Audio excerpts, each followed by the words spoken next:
नमस्कार, आपका स्वागत है फटाफट खबरों में।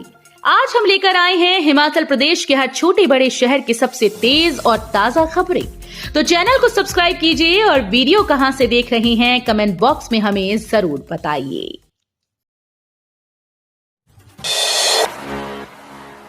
अनुराग बताएं, तलवाड़ा हमीरपुर में कब पहुंचेगी रेल।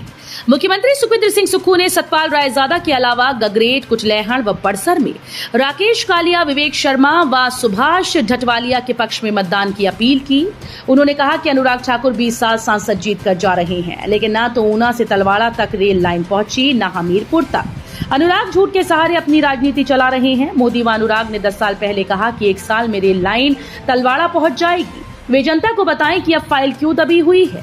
लोकतंत्र में जनबल सबसे बड़ी ताकत है, इसलिए भाजपा के झूठ व धनबल को जनता 1 जून को करारा जवाब दे। गांधी परिवार का हिमाचल के साथ गहरा नाता है। इंदिरा गांधी ने हिमाचल को अलग राज्य बनाया। सोनिया गांधी ने देश की एकता व अखंडता के लिए प्रधानमंत्री का पद त्याग दिया। आजकल कोई प्रधान व पंच का पद नहीं छोड़ता। भाजपा झूठ पर झूठ परोसने में लगी है, लेकिन उसका चाल चेहरा व चरित्र बेनकाब हो चुका। आसमान से आग बरसने का सिलसिला जारी, अभी राहत के आसार नहीं। हिमाचल में मौसम ने राहत नहीं दी। मंगलवार को लगातार दूसरे दिन तापमान अपने उच्चतम स्तर पर रहा। शिमला में तापमान में भारी बढ़ोतरी देखने को मिली। राजधानी के आसपास के जंगलों में लगी आग का असर भी यहां तापमान पर पड़ा। लंबे अरसे के बाद राजधानी का तापमान 30 डिग्री सेल्सियस के पार पहुंच गया। बाहरी राज्यों से शिमला घूमने पहुंचे पर्यटक दिन के समय होटल से बाहर निकलने में परहेज कर रहे हैं। हालांकि मौसम विभाग ने आगामी 48 घंटे में इस तपिश से राहत की संभावना जताई।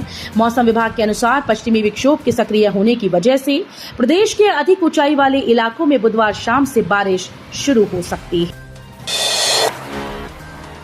प्रियंका गांधी बोली, इंदिरा ने मजबूत की थी सेना, मोदी ने शहीदों को 2 श्रेणियों में बांटा। कांग्रेस की राष्ट्रीय महासचिव प्रियंका गांधी वाड्रा ने कहा कि वे शहीद परिवार की बेटी और पोती हैं। सैनिकों और शहीदों का दुख दर्द जानती हैं, लेकिन मोदी ने शहीदों को अपने राजनीतिक लाभ के लिए 2 श्रेणियों में बांटकर रख दिया। ऊना के नारी चलौरा और आर्मी ग्राउंड गगरेट में रैली को संबोधित करते हुए उन्होंने कहा कि मोदी ने अग्निवीर योजना लाकर देश के नौजवानों के भविष्य के साथ छल किया। इंदिरा गांधी देश के लिए शहीद हो गईं और भाजपा के नेता कहते हैं वो देशद्रोही हैं। सेना की मजबूती के लिए उन्होंने काम किया। पाक को तोड़कर बांग्लादेश बनाया, हरित क्रांति लाई। उन्होंने कभी अहंकार नहीं की। हिमाचल में 2 दिन रहेगा ड्राई डे। ठेकों का शटर होगा डाउन। सार्वजनिक स्थलों पर नहीं परोसी जाएगी शराब। हिमाचल प्रदेश में शराब के शौकीनों के लिए बड़ी खबर आई है। दरअसल लोकसभा चुनाव के 7वें चरण में प्रदेश में मतदान है। ऐसे में 1 जून को यहां ड्राई डे रहेगा। दुकानों, सार्वजनिक स्थलों, ढाबों और मादक पदार्थों की बिक्री पर पाबंदी रहेगी। इसके अलावा 4 जून को ड्राई डे रहेगा। इसे लेकर ऊना के जिला निर्वाचन अधिकारी और उपायुक्त जतिन लाल ने बताया कि ऊना जिले में 1 जून को लोकसभा चुनाव व 2 विधानसभा उपचुनाव के दृष्टिगत जिले में होटल्स, ढाबों, दुकानों और अन्य सार्वजनिक और निजी स्थलों पर शराब इत्यादि जैसे मादक पदार्थों की बिक्री और वितरण पर पाबंदी रहेगी। गर्मी का कहर, नाहन, पावटा साहिब व कपोटा में 29 से 31 मई तक बंद रहेंगे स्कूल व आंगनबाड़ी केंद्र। हीटवेव और प्रचंड गर्मी के कारण स्कूली विद्यार्थियों को पेश आ रही समस्या के दृष्टिगत सिरमौर जिला उपमंडल नाहन, पावटा साहिब और कपोटा में स्कूल व आंगनबाड़ी केंद्रों को प्रशासन के द्वारा आगामी 3 दिनों तक बंद रखने के आदेश जारी कर दिए गए।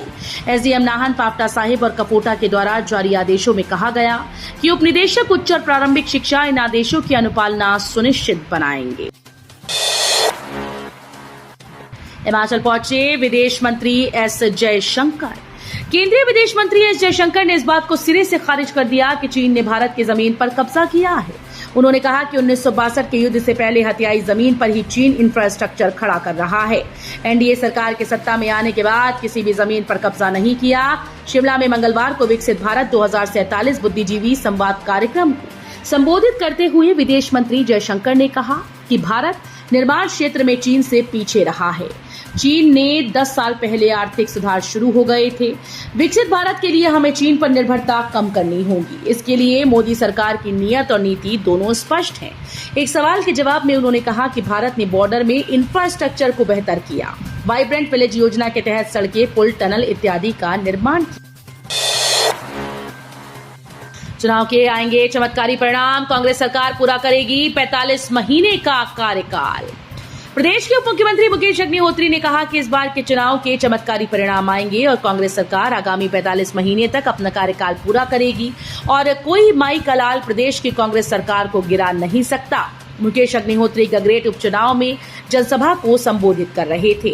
उन्होंने कहा कि ये लड़ाई धर्म व अधर्म के बीच है। इस चुनाव में सत्य की जीत होगी व साजिश और षड्यंत्र की हार होगी। भाजपा की लोकसभा चुनाव में जमीन खिसक रही है, इसलिए ये मुद्दों से ध्यान भटकाकर अन्य विषयों पर बात कर रहे हैं। मुकेश अग्निहोत्री ने भाजपा पर निशाना साधते हुए कहा कि कांग्रेस पार्टी ने जो अपना गारंटी पत्र दिया उससे भाजपा नेतृत्व में हताशा व निराशा है।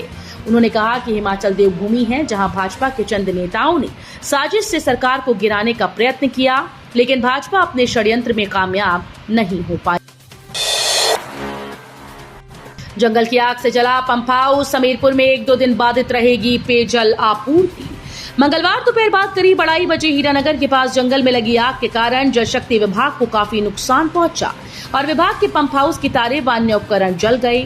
जल शक्ति विभाग के हमीरपुर उपमंडल के सहायक अभियंता ने बताया कि इस कारण हमीरपुर शहर में 1-2 दिन पानी की सप्लाई बाधित रह सकती है। गरीबी व बेरोजगारी का सबसे बड़ा कारण आबादी का विस्फोट, शांता कुमार का बड़ा बयान। पूर्व मुख्यमंत्री व पूर्व केंद्रीय मंत्री शांता कुमार ने कहा कि चुनाव का अंतिम दौर 1 जून की तरफ बढ़ गया है। वर्तमान सरकार के विरुद्ध सबसे बड़ी बात गरीबी और बेरोजगारी कही जा रही है। बकौल शांता कुमार, मैं ये मानता हूं कि आज भी कुछ स्थानों पर गरीबी और बेरोजगारी है, पर ये कहना चाहता हूं कि इसकी जिम्मेदारी वर्तमान सरकार नहीं है। उन्होंने कहा कि मोदी सरकार ने गरीबी और बेरोजगारी दूर करने के लिए कई योजनाएं चलाई हैं। 25 करोड़ गरीब गरीबी रेखा से बाहर निकले, करोड़ों युवकों को रोजगार भी मिला है। होटल में लिया कमरा, नाबालिग को जमकर पिलाई शराब और फिर दरिंदों ने पार की हैवानियत की सारी हदें। जिले के बसोली गांव के तहत धार्मिक स्थल पीर निगाह में 16 वर्ष की नाबालिग छात्रा को शराब पिलाकर 2 युवकों ने सामूहिक दुष्कर्म किया।